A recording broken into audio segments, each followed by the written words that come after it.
Chapter 1, Episode 2, Silent Reflections, A Rooftop Encounter. I hear footsteps approaching from behind, and then he leans against the railing next to me. Out of the corner of my eye, I watch as he takes another sip of his drink. When he's finished, he offers it to me, but I wave it off. The last thing I need is to be under the influence around this guy. His voice is a drug in itself. I kind of want to hear it again, so I throw a question in his direction. So what did that chair do to make you so angry? He looks at me. Like really looks at me. His eyes meet mine and he just stares hard, like all my secrets are right there on my face. I've never seen eyes as dark as his. Maybe I have, but they seem darker when they're attached to such an intimidating presence. He doesn't answer my question, but my curiosity isn't easily put to rest. If he's going to force me down from a very peaceful, comfortable ledge, then I expect him to entertain me with answers to my nosy questions. Was it a woman? I inquire. Did she break your heart? He laughs a little with that question. If only my issues were as trivial as matters of the heart. He leans into the wall so that he can face me. What floor do you live on? That's because I don't live here. I point in the direction of my apartment. See that insurance building? He squints as he looks in the direction I'm pointing. Yeah. I live in the building next to it. It's too short to see from here. It's only 3 stories tall. He's facing me again, resting his elbow on the ledge. If you live over there, why are you here? Your boyfriend live here or something? His comment somehow makes me feel cheap. It was too easy, an amateurish pickup line. From the looks of this guy, I know he has better skills than that.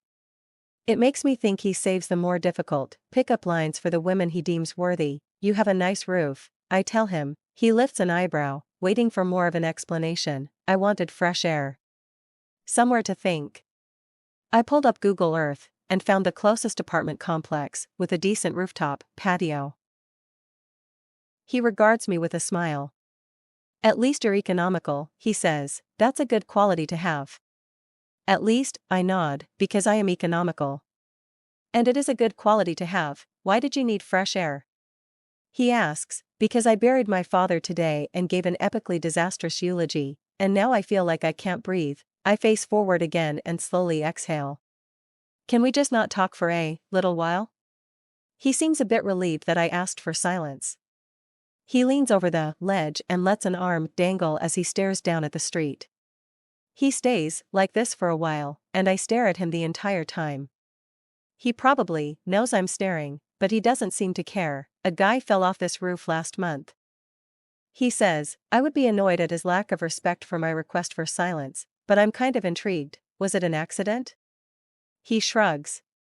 No one knows. It happened late in the evening.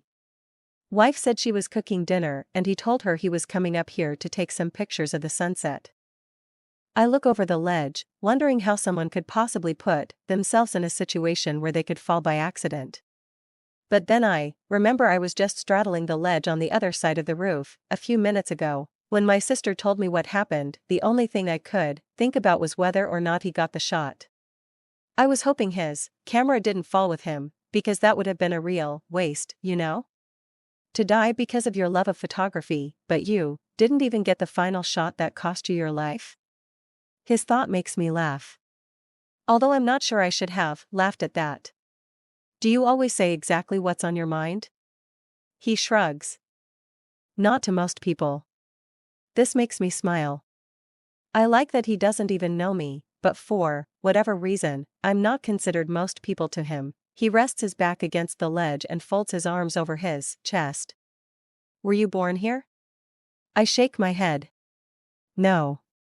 Moved here from Maine after I graduated college. So you're in Boston purgatory, huh? That's gotta suck. What do you mean? I ask him, the corner of his mouth curls up. The tourists treat you like a local, the locals treat you like a tourist. I laugh.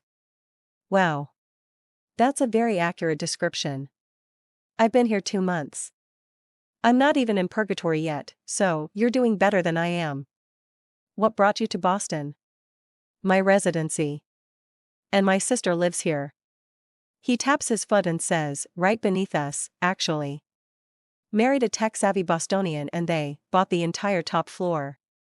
I look down. The entire top floor? He nods. Lucky bastard works from home. Doesn't even have to change out of his pajamas and makes 7 figures a year. Lucky bastard, indeed. What kind of residency? Are you a doctor? He nods. Neurosurgeon. Less than a year left of my residency, and then it's official. Stylish, well-spoken, and smart. And smokes pot. If this were an SAT question, I would ask which one didn't belong. Should doctors be smoking weed?